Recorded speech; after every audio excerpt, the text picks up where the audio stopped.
আরে ভাই, এই জঙ্গলে আমি হাঁটতে হাঁটতে ক্লান্ত হয়ে গেছি। ভাই আর বেশি দূর না, আর একটু চলো।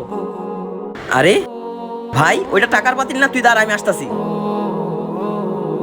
আরে ভাই, এতগুলা টাকা, আমার তো কপালই খুলে গেছে। আরে হ্যাঁ ভাই, এটাতে আমারও ভাগ আছে। হ ভাই, ভাগ তো তোরও আছে, কিন্তু এই খালি পাতিল, টাকা সব আমার।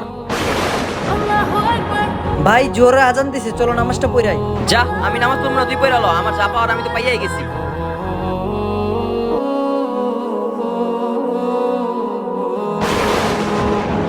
আরে আমার খালি পাত্র টাকায় ভরে গেছে গা। টাকা? হে আল্লাহ, তোমার কাছে আদার শুকরিয়া। টাকা? হে ভাই, এটাই তো নামাজের বরকত। ভাই, তাইলে তো আমার টাকাও ডবল হয়ে গেছে গা।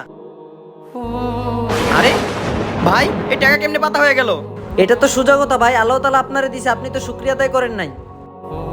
আর এখন আপনি নামাজটাও পড়লেন না, এই জন্য মনে হয় আপনার টাকা পাতা হয়ে গেছে। নামাজের চাইতে বড় এই দুনিয়াতে আর কিছুই নেই। ভিডিওটি কেমন লাগলো কমেন্টে জানাবেন।